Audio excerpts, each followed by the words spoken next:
part of the trick is becoming comfortable with Twitter. You know, because as you and I both know, it doesn't have to be a clinician, it could be a CEO, it could be anyone who's not, you know, adept at social media. It almost seems like an insurmountable obstacle. So do you have rituals that you go through with Twitter?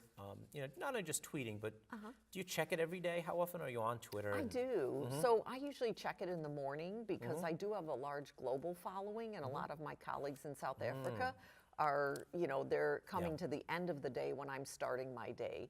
So it's really neat to make that connection in the morning and see what they're tweeting about. And I just enjoy that. And then I kind of get a pulse of what's going on. So if there's breaking news or some new outbreak somewhere, then I can get into work and look it up, the article, and then I can tweet that out to my entire network. So I make a real effort to try to connect people on Twitter. So I have a very detailed strategy I use in terms of how I tweet, because to me, it is the voice for antibiotic stewardship. So I'm not just on it for fun and games and, you know, trying to be popular and all that, which is what I think is the negative perception of Twitter. It's for the movie stars, and it's a way for them to, you know, I have 18 million followers, and, you know, that's great, but that's not my purpose. So we talked earlier about Twitter as a search engine, and I want to come to that, but I want to start with, let's tweet. Let's do a tweet. Sure. Okay? Sure. So I'll do sort of my vision of it, and then we can compare a little bit. So for me, I try to write the headline, and I actually call it a headline because it's got to be sticky. You know, it has to be resonant, engaging. Yeah, it's got to be engaging. Otherwise, it just goes by so quickly. So for me, I'll sometimes use a really simple trick, like "read this!" exclamation mark. You know, and that may be people may feel that's a little bit vulgar or arrogant, but even breaking exclamation mark. Sure. That sounds to be important news, so I don't do that. So I'll write my headline. Then I'll almost always have some kind of a link, unless it's an editorial, like don't forget to vote. But I really try to find that link, you know? And oftentimes I'm tweeting a link. Right. But I'll look at the headline, and, you know, online, if you click the tweet tab, it'll populate your Twitter feed so that the headline is already there. But I don't use that headline. I look at it and I change it, I make it shorter. Interesting. So I try to write the headline. That's number one.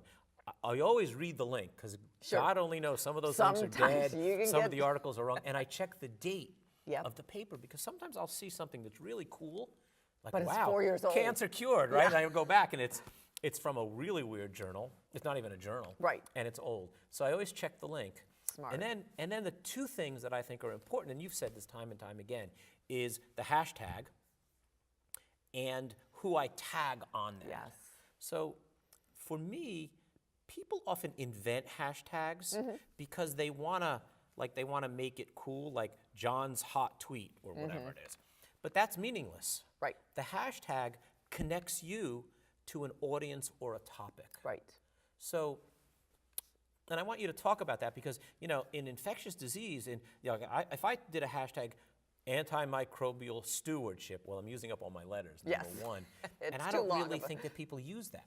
So well, maybe, you know, and then of course, I tag it to people I think might be interested in this information or might give the tweet a boost. It's not always exactly germane to them. So let's go through those. So when you're doing a tweet, does that make sense to you about how those things? So absolutely. If you want your tweet picked up by the maximum amount of people that would be interested in the topic, you include the hashtag in your tweet. So almost all my tweets have hashtag antibiotics. See, isn't that interesting? So lesser mortals might not use that because it's very broad, right? It could be about who knows. But remember, yes, the problem we have in antibiotic stewardship, we don't have the broad audience engaged. Right. We have infectious disease experts engaged. We're not reaching that broad audience. Almost every one of my tweets have the hashtag either health tech or digital health. Sure. Because I want to flag this to my audience and say, hey guys, read this. Right. And interestingly, and I get questions on this, sometimes I'll do a tweet on Elon Musk's driverless car or whatever it is. But I'll put in the hashtag digital health. Yep. because I want to flag this to Right. my audience Right. because it shares perhaps an intellectual or emotional border Right. that makes my feed a little bit more interesting. Right. You know, if you look at a pharma feed, a traditional pharmaceutical feed, it's like generic ad or something. It has Right. no humanity. Social media to me is 20% media, 80% social. Right. So That's why it's sometimes called I'll social say, media. hey, Deb, thanks for that tweet. Right. Thanks for that post. And again, it doesn't contribute to the lofty aspects of But science. it makes that personal Yeah, connection, right. like you acknowledged my Completely, tweet. completely. Absolutely. And when a big rock star Yeah. retweets you, wow, it feels great. Yeah. So when you craft that tweet, Sure. so what are the things that you kind of So pack in if there? I find an article in an infectious disease journal, let's say Lancet ID, Lancet Infectious Diseases, which I know surgeons don't read. I don't read surgical journals, they're not reading my journals.